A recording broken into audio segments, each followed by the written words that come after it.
What is up, everyone? Welcome to episode number 9 of the Ohio Sports Radio Show podcast. This is Jared and Ian back again, ready to talk some Ohio sports with you guys. Today, we are joined by the newest family member of the Ohio Sports Radio Show family, Mr. Alex Kakaris. Alex is going to be covering the Columbus Crew and FC Cincinnati, pretty much anything soccer in the state of Ohio for us. So, Alex, welcome to the family. Welcome aboard. Glad to have you for today's show. How you doing, man?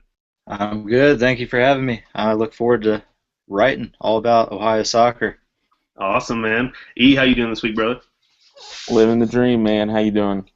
Doing well. Ready to talk some Ohio sports with you guys. Let's get into it. For those of you who may be new to the show, we start each show off with our best and worst in sports of this past week. Ian, let's hear your best and worst, brother. My best this week, the announcement today, five-star center Marcus Bolden selected my Duke Blue Devils over the UK Wildcats and TCU Horned Frogs. Boo! Bolden joins a star-studded class that includes other five stars in Harry Giles, Jason Tatum, and Frank Jackson, as well as Javen Delorier and Jack White. The Texas native averaged 23 points, 11 rebounds, and 2.5 blocks a game in his senior season while leading his team to a state championship. I'm completely stoked about Bolden. Duke struggled when they don't have a strong presence down low. We saw that last year when Jefferson went out and all we had was Plumlee. My worst of the week is Reds pitcher Tim Adelman going down today with an injury. He exited in the 4th inning, looking like it's going to be an oblique strain. Those are nagging injuries. Just another name, another pitcher going down to injury, and a long list of them. Thankfully we got all these pitchers in trades because the Reds are going to have to rely on a lot of youthful arms this year. Yeah, it's going to be pretty rough. And real quick, did you say Duke has a player named Jack White? I did. How annoying is it going to be this upcoming season whenever he makes a shot and all your stupid fans are doing the Seven Nation Army chant? I'm ready for it. I'm looking forward to the Seven Nation Army. That's going to happen a lot. Well, hopefully not a lot. Hopefully he sucks, but that will happen whenever he scores, just so you know that. Alex, what about you, man? What's your best and worst of this past week? Well, I'm going to start off with my worst. I'm going to stick with the Reds. So, Battle of Ohio, dropping all 4 games. 43 runs given up. I don't know how you do that. We knew it was going to be rebuilding year. The bullpen's god-awful, but 43 runs in 4 games. But going to my best, sticking with the Reds, we lead the National League with the most games with 5 runs in a single inning with 8. So it's a little bit of positive for the Reds there. With that team, you always have to find like a silver lining. You have to find something you can hang your hat on. We know it's a rebuilding year and it's pretty shitty, and we'll talk more about the Reds later in the show, but thank you, Alex. Appreciate that, brother. My best, obviously, the past few weeks I've said the NHL playoffs. I'm going to stick with Sue. The NHL playoffs have been phenomenal. If you haven't been watching it, I suggest turning it on. It's just great. There's nothing like the NHL playoffs. I think it's the funnest time in sports. The NHL is so great because after a game, the fans are more exhausted than the players. It just is emotional roller coaster that sport is. So I suggest turning on the NHL playoffs. My second best of them, we'll double down this week. My Manchester City Blues finished 4th in the Premier League this year. By finishing 4th, it qualified them for the Champions League, which is huge. A lot of money to be made in that. It qualified them for the Champions League next season. Also, this is the 3rd straight season that they have finished above Manchester Scumbag United. That's Alex's team, so had to rub it in on him a little bit in this episode, but super stoked that we qualified for the Premier League. Awesome. My worst of the week is back with the Premier League. We have no matches for 3 months now. We got 3 months without Premier League soccer or football, and it sucks. I thoroughly enjoyed getting up each Saturday and Sunday and drinking some coffee and watching the Premier League. So can't wait until that starts back up and Pep Guardiola is on the sideline of my Manchester City Blues. Moving on, we do a segment called Top 5. Usually coincides with something that is going on in pop culture, that's something that's popular right now. For those of you who may not have heard, the NBA approved adding ads to their jerseys, and a lot of people were outraged by it. Some people seem to like the idea.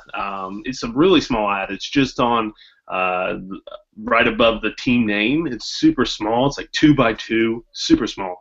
But a lot of teams are upset about it. No matter where you stand on it, we want things to go back to the way they used to be. So this week's top 5 will be our favorite throwback jerseys. Let's go ahead and start it. Ian, I'm going to start with you. What's number 5 on your list of favorite throwback jerseys? Number 5 for me are the 1975 to 1985 Chicago Bulls jerseys. The off-center number on the front with the cursive spelling of Chicago on the front. As well, it was Jordan's first NBA uniform. Love them ever since I've seen them. Obviously, I wasn't around then. I'm an 86 baby, but looking back, I love those Bulls unis. So it comes in number 5 for me. Those are pretty awesome. Alex, what about you, man? Number 5 for me, the Philadelphia Eagles, 89 to 95 jerseys. Only reason, the garbage picking, field goal kicking, Philadelphia phenomenon. Tony Danza. Tony Danza. He got his strength by kicking the handle on the garbage truck, I do believe. But Yes, sir. the Kelly Green Eagles jerseys were fire, and they should go back to them. The ones they have now are dog shit. Number 5 for me on this list is the throwback Denver Nuggets jerseys with the rainbows on them. Those were awesome in my opinion. They had the white ones, they had the yellow ones, and they had the blue ones as well with the rainbows on them. And I love those. I think they were great. I love that look. I think they should go back to it. I think they're much better than what they have now. So number 5 for me is the Denver Nuggets throwbacks. I don't know the years. I wasn't proactive like you guys were, but let's move on. Number 4 on your list, Ian, of your top 5 favorite throwback jerseys. I believe it was the first 8 years of their existence, but the Orlando Magic pinstripe jerseys were ridiculously awesome. Shaq and Penny, that's where it began, and those jerseys will forever be awesome. I go to them all the time on 2K. As throwbacks when I play with Magic and miss those jerseys crazy. Lil Penny wearing them, awesome. Number 4 from the Orlando Magic pinstripes. I love those. Those will show up later for me. Alex, what about you? Number 4 on your list of top 5 favorite throwback jerseys. Number 4, the Seattle Supersonics, 85 to 95. I don't know what it is about them. When I see people wearing them now, I still like them. They have the little skyline of Seattle on them, the green. They were awesome. They were absolutely awesome. Sean Kemp, Gary Payton, they were phenomenal jerseys. Number 4 for me, I fucking hate this team so much. But the New England Patriots throwback jerseys, the red with the Patriot guy on the helmet hiking the football, are amazing. They're incredible. They should go back to those, even though they won't because they've won so many Super Bowls in their current ones. Those throwback jerseys from the Patriots are some of the best in the league, and I hate the Patriots. I hate them so much. It pains me to have them on this list, but those jerseys are awesome. Moving on, number 3 on your list of top 5 favorite throwback jerseys, Ian. Let's hear number 3. Number 3 for me, the 1975 to 1984 Houston Astros. The Rainbow Astros jerseys are legendary. I love those. I think of Nolan Ryan every time. Again, when it comes to video games, I try and get those old school Astros uniforms as often as I can when I play with the Astros. So they come in at number 3 for me. Those were fantastic. Alex, number 3 for you on your list. Number 3, Philadelphia Phillies, 79, powder blue road uniforms. I just recently was working at the Munoz Foundation. They had a Pete Rose autographed Phillies jersey in there. And it just reminded me, it wasn't the exact one, but it was so close. I just love that jersey. The best thing about those jerseys was the clashing of the maroon. The maroon on it was awesome. It was just so great. That's what made those jerseys pop. The clashing of just that ugly ass maroon. Number 3 for me on my list, one of the most iconic jerseys of all time, the 1980 USA hockey jerseys, the Do You Believe in Miracle jerseys. Phenomenal with the USA going down like a sash on the jersey. Just an amazing, amazing jersey. One of the most legendary of all time. So 1980 USA hockey team comes in at number 3 for me. Moving on, Ian, number 2 on your list of top 5 favorite throwback jerseys of all time. My number 2 is Alex's number 4. I'm going with those 85 to 95 Seattle Supersonics. Like he mentioned, I love the skyline on the front of the jersey. Sean Kemp, Gary Payton, Detlef Schrempf, Sam Perkins, those guys were fun to watch. Not going to lie, when we heard the rumors a couple years ago about the Thunder maybe going back to Seattle, I was super excited about that because I wanted those jerseys, that the court was ridiculous also, if you remember the court. Yeah, oh yeah. Exact replica of the jersey. So number 2 for me, those Seattle Supersonics uniforms. Yeah, the court had the Space Needle on it too, didn't it? I mean, it was awesome. Yep. So awesome. The green and yellow, just two ugly colors that don't go together, and it's just they pulled it off. They're fantastic. Alex, what's number 2 for you on your list? Number 2, Tampa Bay Buccaneers 76-96. That orange with the Creamsicle. buck on the those jerseys are sick. I don't like where they're at now. I mean, I hate Tampa. I hate all Florida teams, but that orange does it for me. Yeah, that creamsicle was. I think those were voted the ugliest jerseys of all time, which is weird because now things that were once considered ugly are just so awesome. Those Tampa Bay jerseys are legendary, and I think they were just so bad because the team that wore them was just so freaking terrible. But those jerseys are fantastic. Number 2 for me, I have penciled in my Orlando Magic pinstripe jerseys. For those of you who don't know, I grew up a Magic fan. My grandparents live in Orlando. My parents now live down there, so I grew up going to Magic games. I watched Penny and Shaq growing up in these jerseys. Phenomenal. Just an amazing name for the team with Disney being right by. The star in the Magic, the pinstripes, the black and the blue, just amazing. Amazing jerseys, amazing team. I got number 2, the Orlando Magic pinstripes.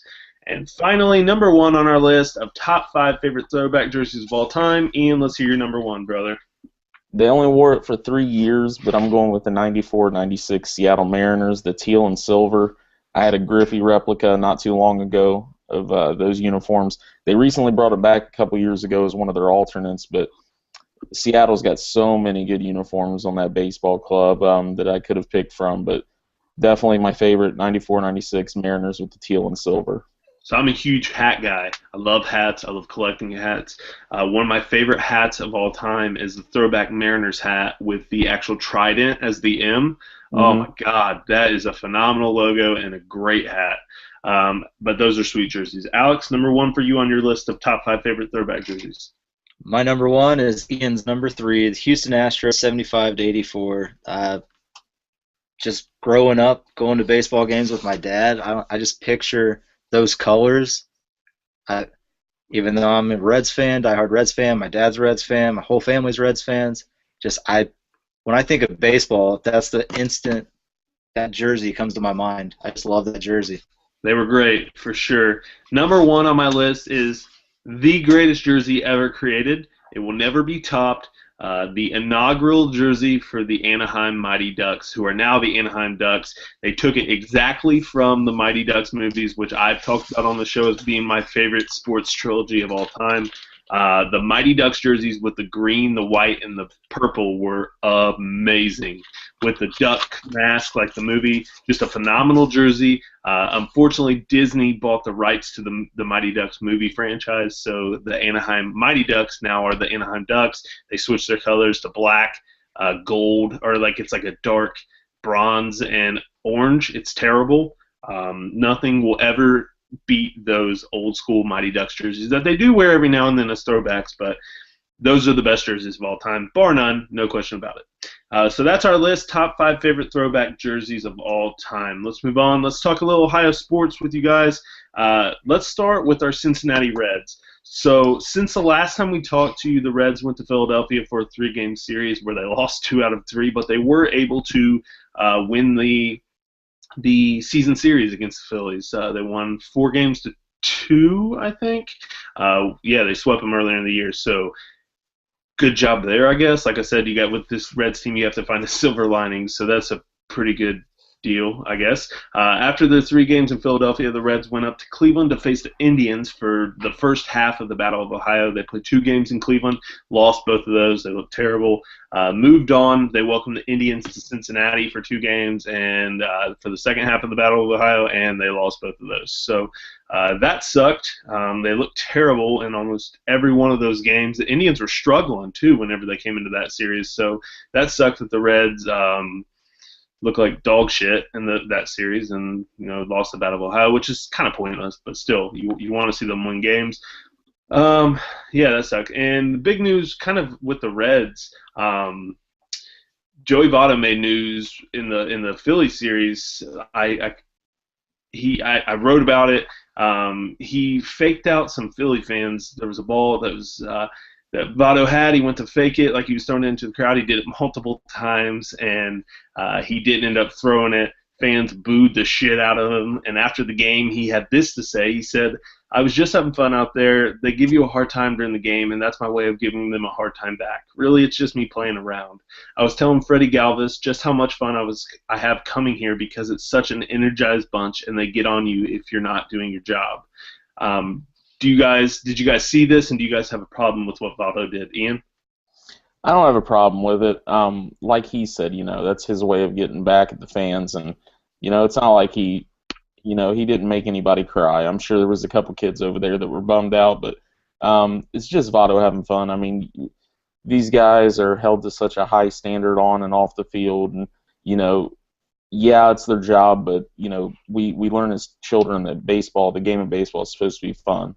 That's their way of having some fun out there. I'm sure he hears it from the fans nonstop whenever he goes to a visiting ballpark, and that was just a way of getting back at him. So I don't see a problem with it. I mean, this would be a headline anywhere for any player that did this. So, I would say that we're not being thrown under the bus here with what Votto did, but I don't have a problem with it.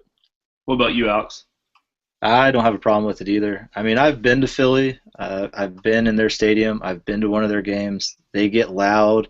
Even when they're terrible, they're still loud. Their whole stadium comes behind the team. Votto, the only emotion he ever shows is when he strikes out. Him actually showing emotion, trying to play around, I'm all for it. I mean, they always say he needs a bigger voice in the clubhouse. I mean, him trying to interact and stuff. I mean, he didn't do anything. He didn't flip him off. He didn't, disrespect him. Just playing around with him. No big deal to me. Yeah, I don't have a problem with it either. Like you said, Votto's a robot, man. I mean, that guy is so. I feel like all he does is watch hitting film and pitching film and see what guys are going to throw, and he's just trying to guess the next pitch always. He's a robot. So to see him kind of let loose and have a little fun, I know there's a lot of baseball hardos out there that they're so ingrained in the old way of the game that they don't want it to be fun, like Bryce Harper. I have no gripes with what Bryce is doing at all. I actually like it. Baseball, to a lot of people, is kind of stale. It's kind of boring. So you need someone out there trying to have fun. Fuck Philly fans. Fuck them. I don't care about them. To call it Votto for just having fun, who cares? Philly fans are the worst. They throw batteries on the field at teams. They booed the Phillies whenever they won the World Series during their World Series parade. They booed them. So they don't know it. I mean, they're the worst. They're the worst fans. They constantly they booed Santa Claus on the field. I mean, everything the Philadelphia fans do, they're the worst. And fuck them. I don't care what they think. So they can sit and talk shit. And this is coming from a Reds fan who's in misery right now watching our team be terrible. So when we got a guy having fun out there, fuck them for what they think. Votto, keep doing your thing, man. That's really all that's going on with the Reds right now. They're pretty terrible. So just hoping that we can get some players to stay healthy and we can see some development. And the Reds are actually going to welcome the Mariners to Cincinnati for a 3-game series. That's their next series. They're going to honor King Griffey Jr. for being inducted into the Baseball Hall of Fame. That's pretty much a must-go-to if you're a Reds fan, if you're a Junior fan. I think they're doing a dual bobblehead night, which they'll probably see a good amount of attendance, probably raised from 5 to 1,000. So Reds... Their ballpark's been pretty terrible this year on TV. It's pretty insufferable to watch to see all those empty seats, but whatever, they did it to themselves. But that's it. That's all that's going on with the Red Legs right now. Let's move on. Let's stay in Cincinnati. Let's talk a little Bengals football. Some news, some pretty noteworthy stuff with the Bengals. They signed safety Sean Williams to a 4-year extension worth $19.5 million. $4 million of that will be guaranteed. The deal will keep Williams in Cincinnati through 2020, so they now have 2 safeties locked down to 2020, which is huge for the back end of their defense, and safety is becoming a very important position in the NFL. So huge by the Bengals, good signing. They also signed their second-round draft pick, wide receiver Tyler Boyd, to a 4-year, $4.26 million deal. The Bengals are super high on this kid. He's going to start day one, so huge for them to lock him in. They apparently, this was some news that kind of broke, They apparently tried to claim quarterback Zach Mettenberger after he was released by the Titans. Mettenberger was ultimately claimed by the Chargers because they had higher waiver wire priority, but that is pretty interesting that the Bengals tried to claim Mettenberger when they have McCarron. They've repeatedly insisted that McCarron is not available for trade. What happens? I mean, I think if someone comes talking for something with McCarron, he's in a contract year. If something does pop up, you could see the Bengals try to move him for draft picks or something, a player of need. That was kind of weird to see them go after Mettenberger, though. But they didn't get him, so I guess no harm done there.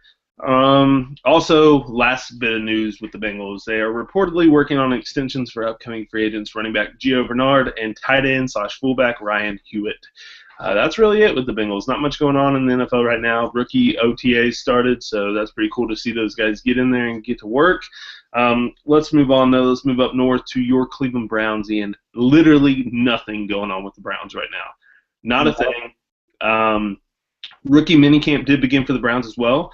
I read some stories. They said RG3 was throwing some footballs.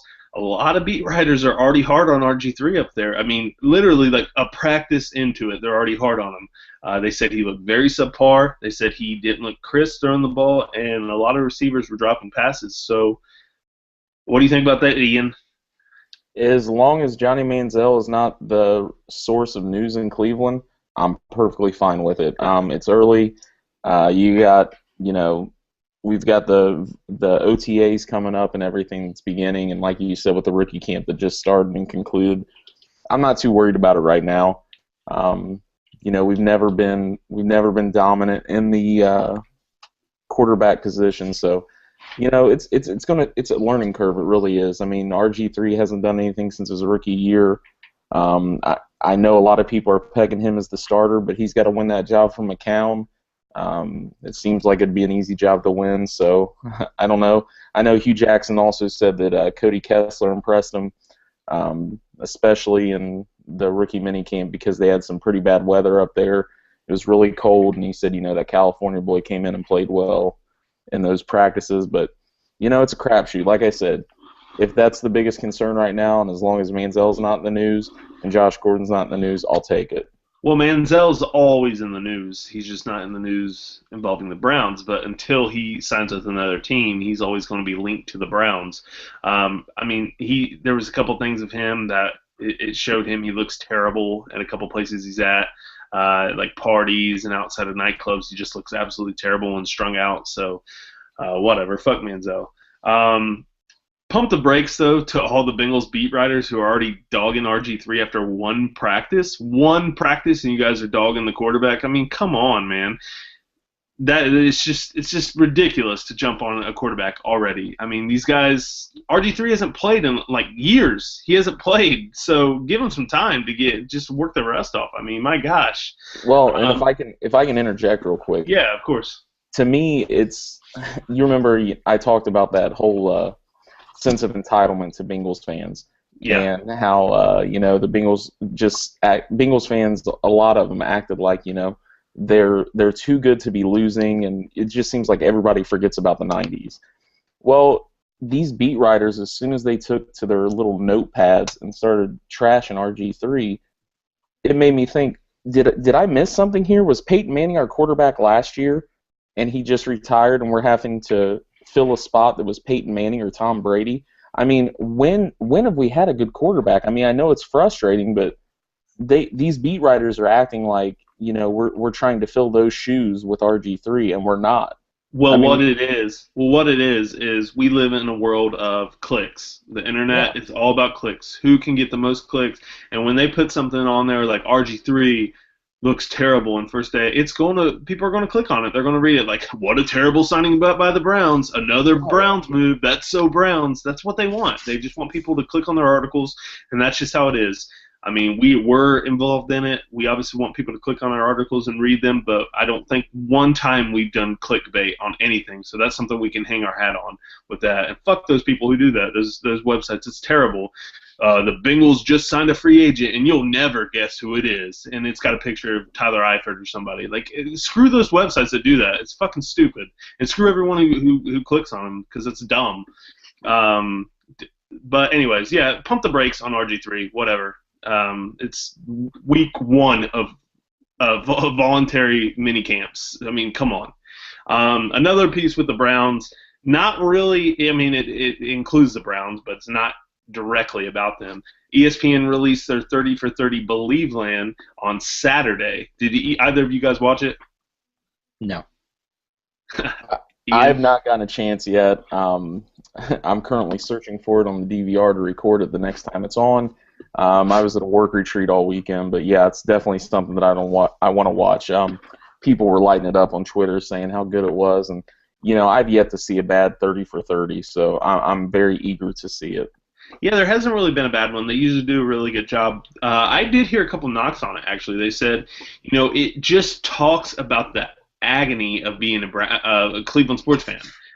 Just all the agonizing moments through the years and just like reliving all those. And a lot of people from Cleveland were like, we get it. It's like we have terrible luck in sports. So I heard it was good. I DVR'd it. I have not seen it. So I'm pretty interested in watching it.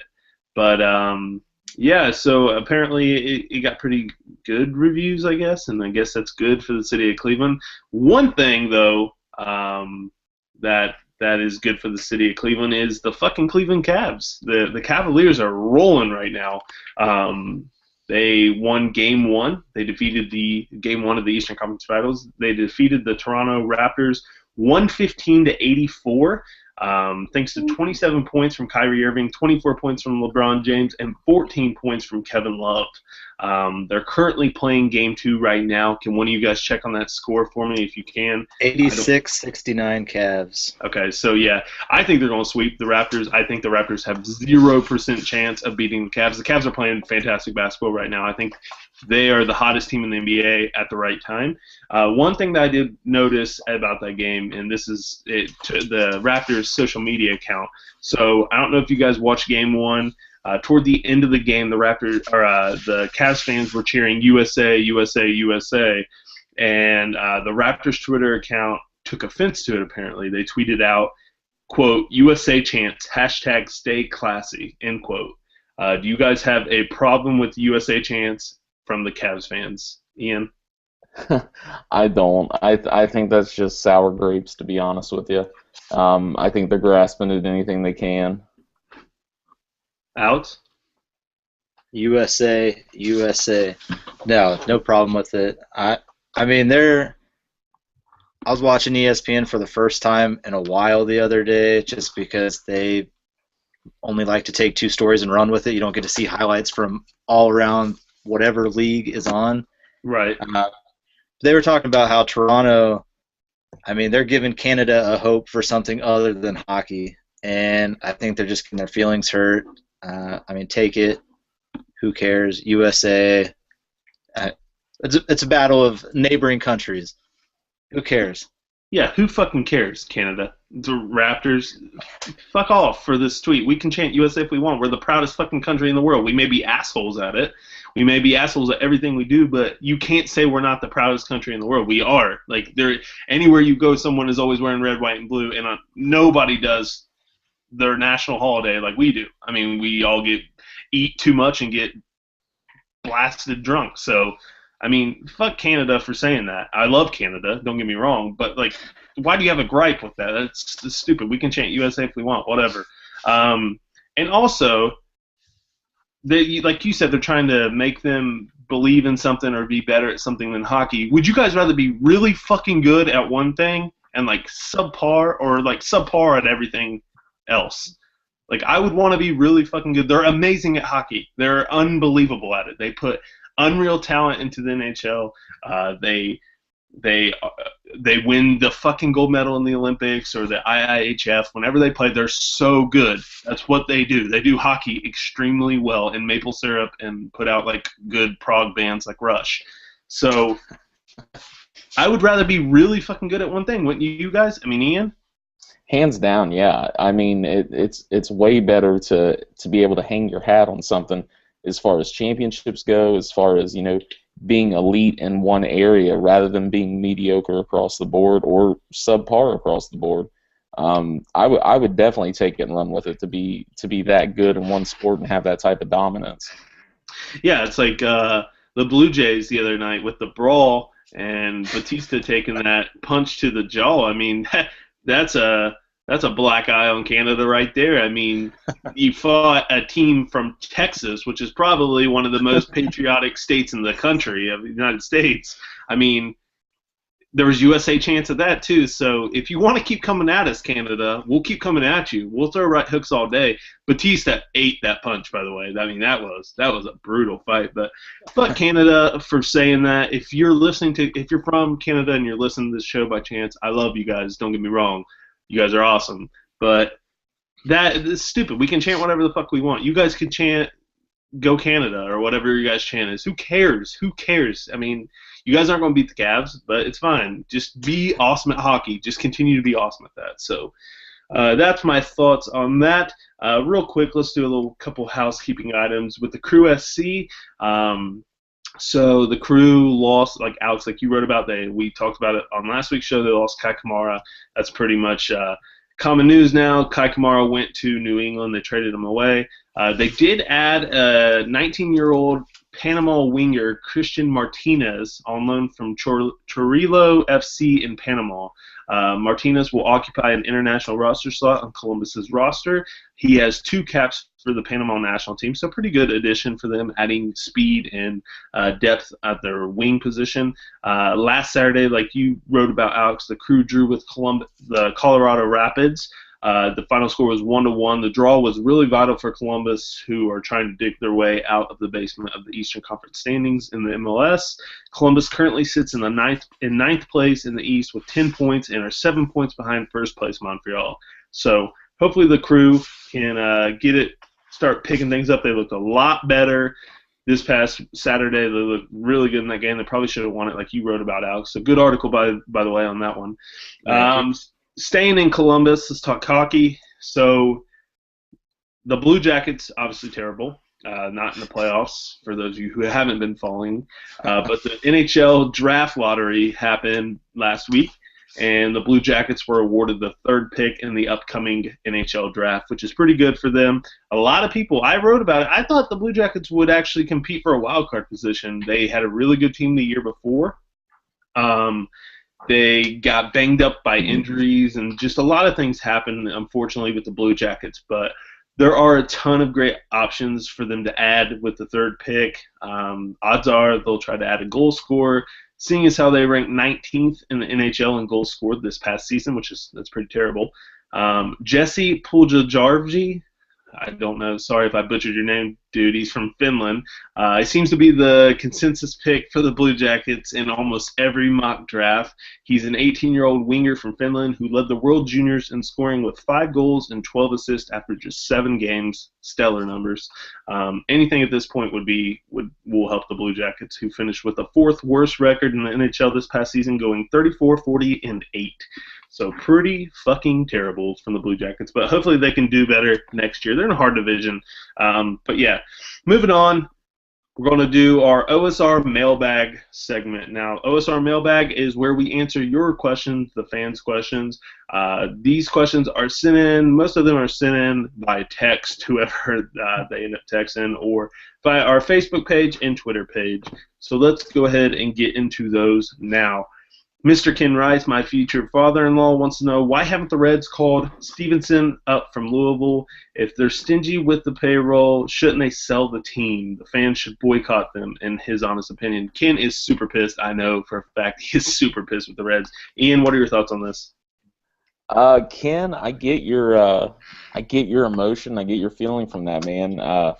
I'm kind of in the same camp where, I'm ready to see these young guys perform, and Stevenson showed that, in the short time that he was up here, he had solid outings. He was serviceable, and it's all about getting these guys a look at the big league level, and getting them some action in there, and building stamina, and building the moments that's gonna lead them into the next level. But going back to the arbitration clock, I think the Reds are worried just about the way baseball is going in general. I mean, all sports in general, the salaries are getting crazy, and you've got a guy that's like Robert Stevenson that we've been just blasted with hearing things about him and hearing how he's going to be the next ace and stuff, and we just had to trade away an ace in Johnny Cueto because we weren't going to be able to afford him because of the ridiculous contracts we've given to Votto and given to Bailey.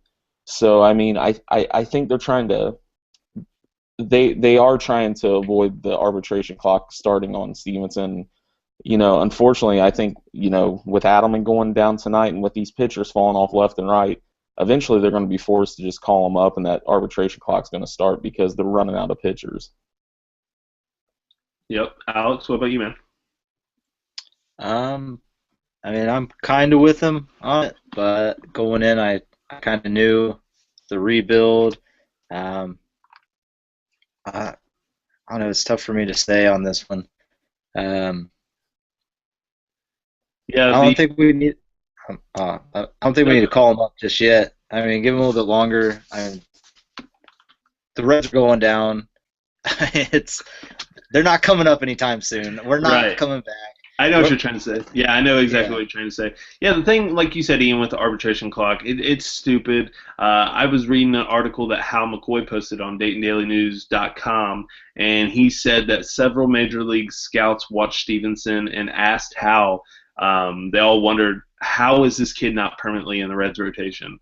One scout told Hal McCoy, this kid is Major League ready. As the game wore on and he got a little fatigued, his stuff actually got better.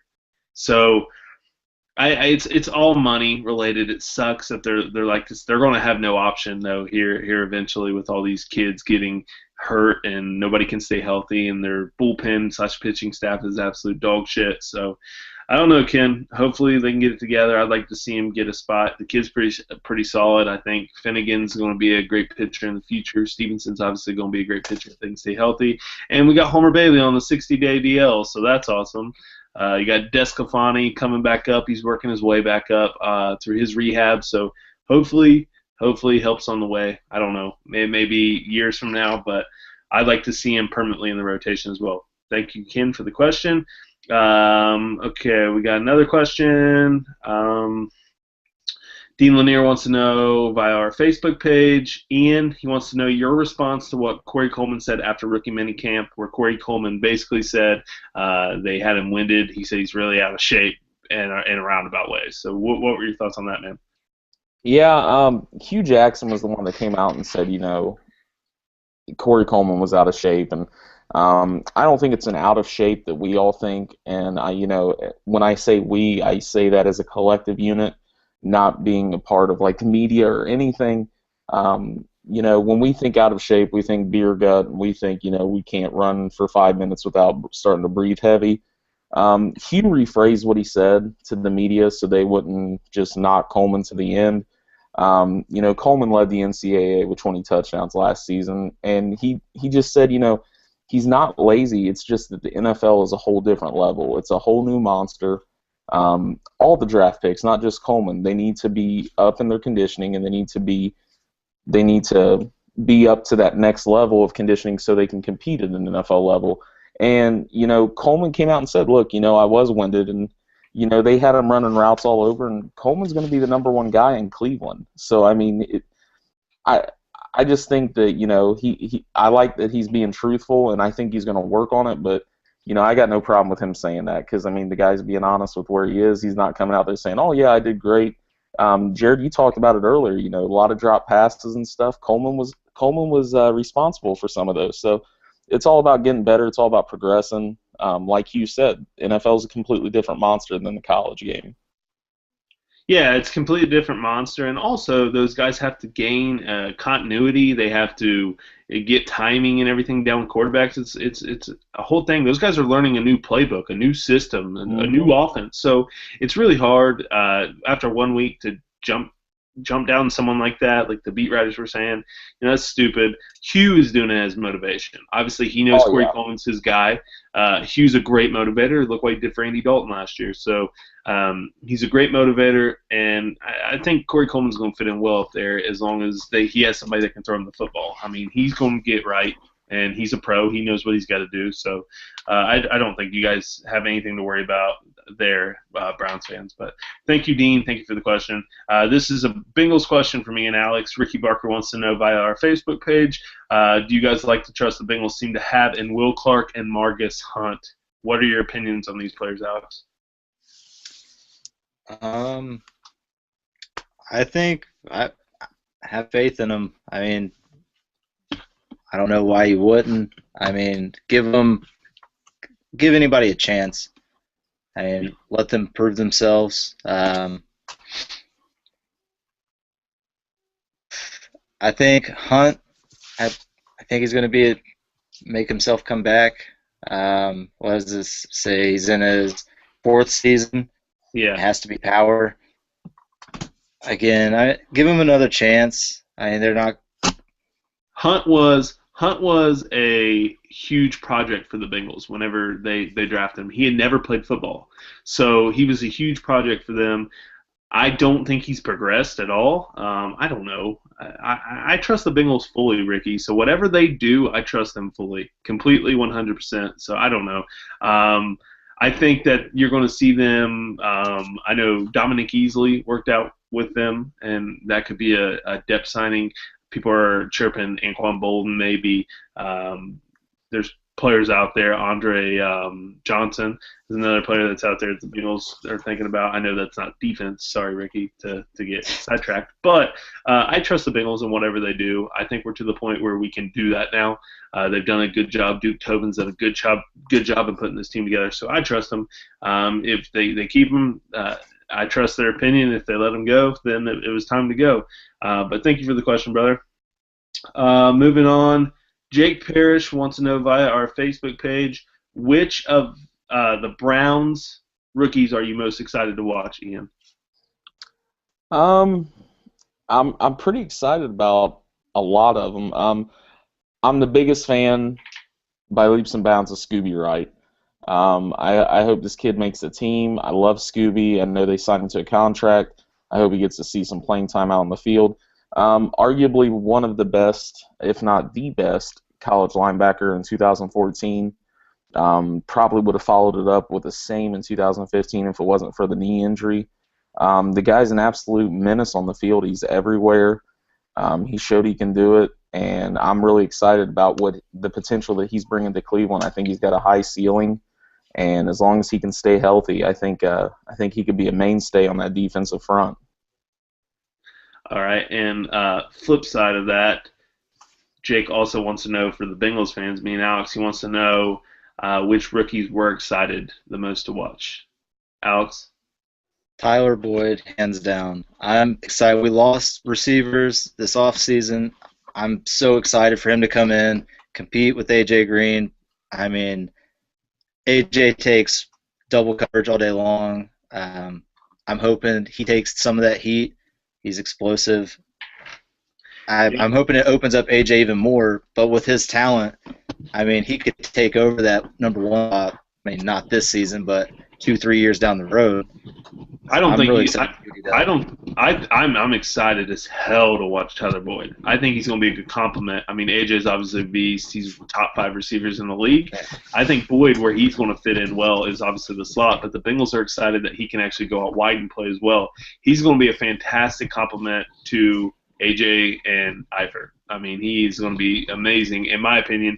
But Jake, in my opinion, the player I'm most excited, the rookie I'm most excited to watch is Andrew Billings. To get him in the 4th round, the kid's got a chip on his shoulder. He's the strongest player in the draft by a country mile.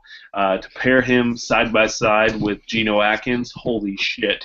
I mean, that team, that defensive line is arguably the best in the NFL.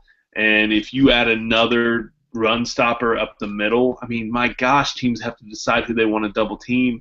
We get pressure on quarterbacks, you win games. I mean, you look at the Bengals 2 years ago, they got zero pressure on the quarterback. They were 32nd in the NFL in pass rush. They weren't as good. Last year, they had one of the best pass rushers in the league. They were a top 10 pass rushing team, and they went 8-0 to start the season. 12 wins. I mean, good pass rushes win games. The Broncos proved that in the Super Bowl. So I'm excited for Billings. I'm excited for that defensive line. In our division, when you got a quarterback like Roethlisberger in your division that you're going up against 2 times a year, usually 3 in the playoffs, you got to get pass rushing on Roethlisberger. You have to disrupt him. So Billings with a chip on the shoulder, give me him all day. I'm very excited about that. But that is our OSR mailbag. We usually end the show with a bold prediction for this upcoming week of sports. Ian, let's hear your bold prediction. Jared, you talked about it earlier. This weekend, the Cincinnati Reds welcome in the Seattle Mariners for some interleague play. On Saturday, the Reds are honoring King Griffey Jr. by giving away a dual bobblehead. He will be in his Mariners uniform on one side and the Reds on the other side. My bold prediction is the Reds will send out King Griffey Jr. to pinch hit against the Mariners. Jr. will decide to come out of retirement and take over in left field, and then on Sunday in his first start, he'll suffer a season-ending knee injury, and once again, the dark cloud stays above the Queen City. That is super bold. That's super bold. I wouldn't bet on that, but that is bold. I'll give you that. Alex, what about you, man? Well, sticking with the Reds, my bold prediction, the Reds will win a game in the series. Not only will they win it, the bullpen will not give up a run. That's more bold than what Ian said. That's way more bold than what Ian said. My bold prediction for those of you degenerates out there who gamble, or those of you who are just a fan of horse racing, the Preakness is this weekend. I have Nyquist winning the Preakness, and I'm going to double down on my bold prediction. Nyquist will be a back-to-back Triple Crown winner. He's the best horse in this field by far. The next best horse is Exaggerator, and he's beaten Exaggerator 4 times this year. Nyquist is undefeated 8-0 right now. He's by far the best 3-year-old horse, and I don't see him losing. I will be completely shocked, but of course, now that I've made this prediction, he will lose or blow out a leg or something in the Preakness because that's just how my luck goes. But I'm betting on Nyquist to win. He'll be the favorite, so probably not going to win a lot, but he will be in my superfecta.